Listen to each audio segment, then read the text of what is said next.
تو میرے پیارے دوستو، آپ سب کو LBF کی طرف سے ایک نئی ویڈیو میں خوش آمدید۔ تو آج ہم ایک ایسی شخصیت کے بارے میں جانیں گے جو کہ اس دنیا کے بڑے ہی عظیم اور بہت ہی زبردست قسم کے مقدس ہیں۔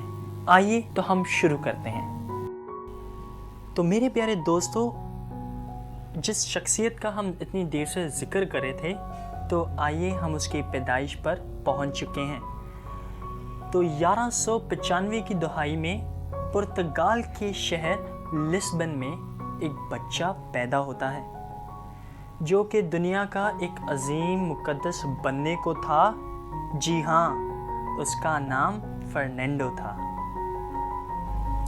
تو آئیے میرے پیارے دوستو، فرنینڈو کی جسمانی اور روحانی زندگی پر غور و فکر کرتے ہیں۔ فرنینڈو نے اس مصروف ترین دنیا میں جب اپنے ہوش سنبھال لیے تو زیادہ سے زیادہ وقت دعا میں گزارنے لگا اور کلام مقدس کی گہری معلومات حاصل کر کے بھرپور گرم جوشی کے ساتھ خدا کی خدمت کرنے کا ارادہ کیا۔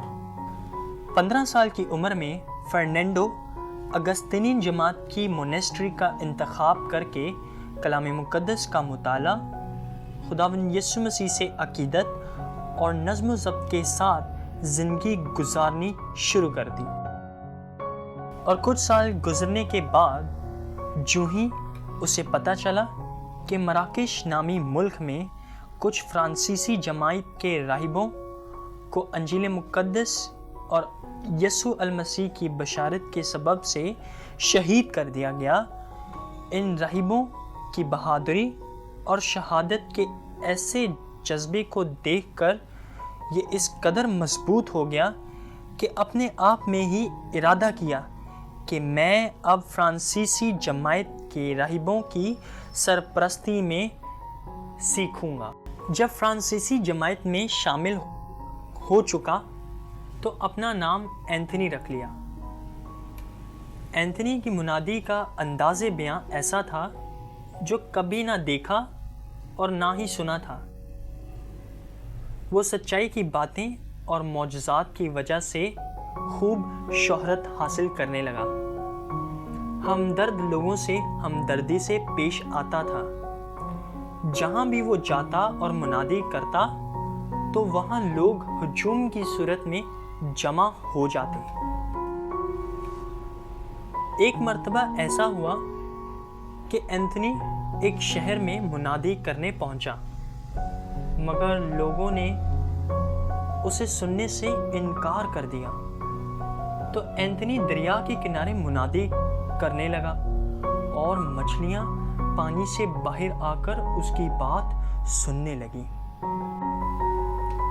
ایک رات عبادت کے دوران اینتھنی کو رویا دکھائی دی جس میں یسوع نور سے بھرپور ان کے سامنے ایک چھوٹے بچے کی صورت میں ظاہر ہوئے۔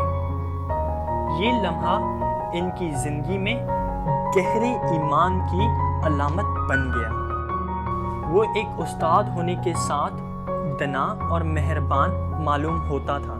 اس کی ایمانی زندگی اور منادی آج بھی لوگوں کی رہنمائی کے لیے بڑی اہمیت کی حامل ہے۔ میرے پیارے دوستو، اب ہم کہانی کے اختتام کی طرف گامزن ہیں۔ مقدس اینتھنی 1231 کی دہائی میں 35 سال کی عمر میں انتقال کر گئے اور صرف 1 سال کے بعد چرچ نے انہیں مقدس ٹھہرایا اور مقدس اینتھنی کا لقب دیا۔ تو یہ تھی سر اینتھنی کی چھوٹی سی کہانی۔ میں امید کرتا ہوں کہ آپ کو بہت پسند آئی ہوگی۔ تو کر لو لائک اور سبسکرائب تاکہ ہم ایک نئے مقدس کی کہانی کے ساتھ آپ کے پاس واپس آئیں۔